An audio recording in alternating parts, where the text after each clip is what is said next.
ಪಾಲಿಕೆ ಕಮಿಷನರ್ ಇತ್ತ ಕಡೆ ಗಮನ ಇಟ್ಟು ಇದನ್ನ ಕ್ಲೀನ್ ಮಾಡಿಸ್ರಿ. ಇಲ್ಲಾಂದ್ರ ಶಾಲೆ ಮಕ್ಕಳು ದುರ್ವಾಸನೆ ಕಂಡು ರೋಗಗಳಿಗೆ ಬರ್ತಾವ, ತುತ್ತು ಆಗ್ತೀವಿ. ಇದಕ್ಕೆ ಜವಾಬ್ದಾರಿ ನೀವ ಆಗ್ತೀವಿ. ಅಧಿಕಾರಿಗಳೇ, ಜನಪ್ರತಿನಿಧಿಗಳೇ, ಕೇವಲ 5 ನಿಮಿಷ ಈ ಶಾಲೆಯ ಕಾಂಪೌಂಡ್ ಬಳಿ ಬಂದ್ ನಿಲ್ರಿ. ನಿಮ್ಗೆ ಗೊತ್ತಾಗ್ತದೆ ಇಲ್ಲಿಂದ ಗಂಧದ ವಾಸನೆ ಬರ್ತದೋ ಅಥವಾ ಯಾವ್ದಾದ್ರು ಬೇರೆ ದುರ್ವಾಸನೆ ಬರ್ತದಂತ ನಿಮ್ಗೆ ಗೊತ್ತಾಗ್ತದೆ. ನಮಸ್ಕಾರ ಸ್ನೇಹಿತರೆ, ಶಾಲೆ ಮಕ್ಕಳ ಭವಿಷ್ಯ ರೂಪಿಸುವ ಅಕ್ಷರ ಕಲಿಕೆಯ ಕೇಂದ್ರವಾಗಿದೆ. ಮಕ್ಕಳಿಗೆ ಜ್ಞಾನ ಕೊಡುವಂತ ದೇಗುಲ.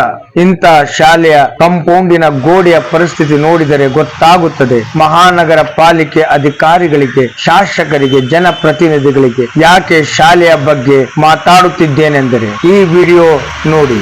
ಈ ವಿಡಿಯೋದಲ್ಲಿ ಕಾಣುತ್ತಿರುವಂತ ಶಾಲೆ ಬಾಸಲ್ ಮಿಷನ್ ಕನ್ನಡ ಗಂಡು ಹೆಣ್ಣು ಮಕ್ಕಳ ಪ್ರಾಥಮಿಕ ಶಾಲೆ. ಈ ಶಾಲೆಯ ಕಾಂಪೌಂಡ್ ಗೋಡೆಯ ಪರಿಸ್ಥಿತಿ ನೋಡಿ ಹೇಗಾಗಿದೆ. ಈ ಬಾಸಲ್ ಮಿಷನ್ ಶಾಲೆ ಸುಮಾರು 100 ವರ್ಷದಷ್ಟು ಹಳೆಯದಾಗಿದೆ. ಈ ಶಾಲೆಯಲ್ಲಿ ಕಲ್ತಂತವರು ದೊಡ್ಡ ದೊಡ್ಡ ಸ್ಥಾನದಲ್ಲಿದ್ದಾರೆ. ಯಾರೆಂದ್ರೆ ಕರ್ನಾಟಕ ರಾಜ್ಯದ ಮಾಜಿ ಮುಖ್ಯಮಂತ್ರಿ ಶ್ರೀ ಜಗದೀಶ್ ಶೆಟ್ಟರ್ ಅವರು ಸಹ ಈ ಶಾಲೆಯಲ್ಲೇ ಕಲಿತಂತವರು. ಹಾಗೆ ಈ ಶಾಲೆಯಲ್ಲಿ ಕಲಿತಂತವರು ಯುವ ಉದ್ಯಮಿಗಳಾಗಿದ್ದಾರೆ, ಯುವ ನಾಯಕರಿದ್ದಾರೆ, ಸಮಾಜ ಸೇವಕರಿದ್ದಾರೆ. ಇನ್ನೂ ಅನೇಕರು ಈ ಶಾಲೆಯಲ್ಲಿ ಕಲಿತು ದೊಡ್ಡ ದೊಡ್ಡ ಹುದ್ದೆಗಳಲ್ಲಿದ್ದಾರೆ. ಆದರೆ ಈ ಶಾಲೆ ಮಾತ್ರ ಅಭಿವೃದ್ಧಿಯಾಗದೆ ಮಲಮೂತ್ರ ವಿಸರ್ಜಿಸುವಂತ ಶೌಚಾಲಯವಾಗಿದೆ. ಈ ಬಾಸಲ್ ಮಿಷನ್ ಕನ್ನಡ ಗಂಡು ಹೆಣ್ಣು ಮಕ್ಕಳ ಪ್ರಾಥಮಿಕ ಶಾಲೆಯ ಕಾಂಪೌಂಡ್ ಗೋಡೆ ಪೂನಾ ಬೆಂಗಳೂರು ರಸ್ತೆಗೆ ಹೊಂದಿಕೊಂಡಿದೆ. ಚೆನ್ನಮ್ಮ ಸರ್ಕಲ್ ವೃತ್ತದಿಂದ ಕೇವಲ 200 ಮೀಟರ್ ಅಂತರದಲ್ಲಿದೆ. ಈ ರಸ್ತೆಯಲ್ಲಿ ಪ್ರತಿದಿನ ಸಾವಿರಾರು ವಾಹನಗಳು ಚಲಿಸುತ್ತವೆ, ಲಕ್ಷಾಂತರ ಜನರು ಸಂಚರಿಸುತ್ತಾರೆ. ಇನ್ನು ಬೆಂಗಳೂರಿನಿಂದ ಯಾವುದೇ ಅಧಿಕಾರಿಗಳು ಬರಲಿ, ಮಂತ್ರಿಗಳು ಬರಲಿ, ಇದೇ ರಸ್ತೆಯ ಮೂಲಕವೇ ಹಾದು ಹೋಗುತ್ತಾರೆ. ಇನ್ನು ನಮ್ಮ ಹುಬ್ಬಳ್ಳಿಯ ಶಾಸಕರು, ಮಾಜಿ ಶಿಕ್ಷಣ ಮಂತ್ರಿಗಳು ಸಹ ಇದೇ ರಸ್ತೆಯಲ್ಲಿ ದಿನಕ್ಕೆ 2 ರಿಂದ 3 ಸಲ ಓಡಾಡುತ್ತಾರೆ. ಆದರೆ ಇವರ್ಯಾರಿಗೂ ಈ ಶಾಲೆಯ ಕಾಂಪೌಂಡ್ ಗೋಡೆ ಕಾಣುವುದೇ ಇಲ್ಲ. ಇಲ್ಲಿಂದ ಹೊರ ಬರುವಂತ ಸುವಾಸನೆ ಅಂತ ಹೊಲಸು ವಾಸನೆ ಇವರ ಮೂಗಿಗೂ ಬಡಿಯೋದಿಲ್ಲ. ಯಾಕಂದ್ರೆ ಇವರು ನಡೆದಾಡಿಕೊಂಡು ಓಡಾಡುವುದಿಲ್ಲ, ಇವರು ಹವಾನಿಯಂತ್ರಿತ ಕಾರುಗಳಲ್ಲಿ ಓಡಾಡುತ್ತಾರೆ. ಇಲ್ಲಿಯ ಅಕ್ಕಪಕ್ಕದವರ ಶಾಲೆಯಲ್ಲಿ ಕಲಿಯುವಂತ ಮಕ್ಕಳ ಗೋಳು ಇವರ ಕಣ್ಣಿಗೆ ಬೀಳುವುದೇ ಇಲ್ಲ.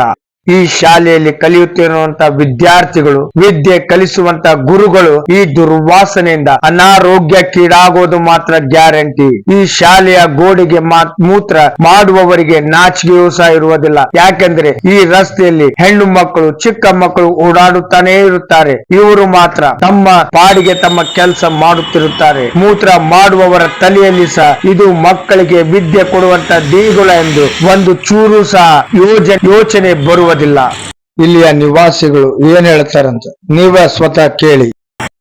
ಸ್ಮಾರ್ಟ್ ಸಿಟಿ ಅಂತೀರಿ. ಇಲ್ಲಿ ಭಾಷಣ ಸ್ಕೂಲ್ ಇದೆ, ಅಲ್ಲೆಲ್ಲ ರಿಸರ್ಚ್ ಎಲ್ಲ ಮಾಡ್ತಾರ.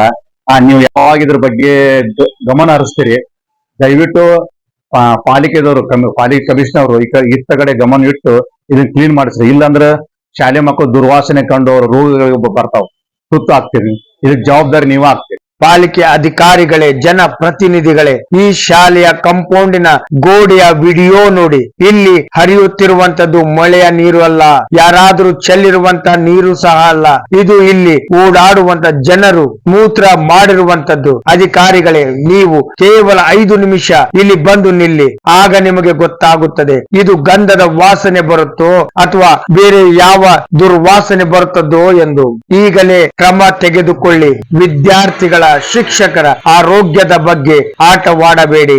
ಇನ್ನು ನಮ್ಮ ಧಾರವಾಡದ ಸಂಸದರು ಹುಬ್ಬಳ್ಳಿನ ಸ್ಮಾರ್ಟ್ ಸಿಟಿ ಮಾಡಿದ್ದೇನೆ ಎಂದು ಹೇಳುತ್ತಾರೆ. ಅವರು ಸಹ ಇದೇ ರಸ್ತೆಯಲ್ಲಿ ಓಡಾಡುತ್ತಾರೆ. ಸ್ವಲ್ಪ ಸಮಯ ಸಿಕ್ಕಾಗ ಕಾರಿನಿಂದ ಒಂದೇ 1 ನಿಮಿಷ ಇಳಿದು ಇಲ್ಲಿ ನಿಲ್ಲಿ. ಸ್ಮಾರ್ಟ್ ಸಿಟಿಯ ಅವಾಂತರ ನಿಮಗೆ ಗೊತ್ತಾಗುತ್ತದೆ. ಈ ವಿಡಿಯೋ ಇಷ್ಟವಾಗಿದ್ದರೆ ಶೇರ್ ಮಾಡಿ, ನಮ್ಮ ಚಾನೆಲ್ ಅನ್ನು ಸಬ್ಸ್ಕ್ರೈಬ್ ಮಾಡಿ. ಧನ್ಯವಾದಗಳು.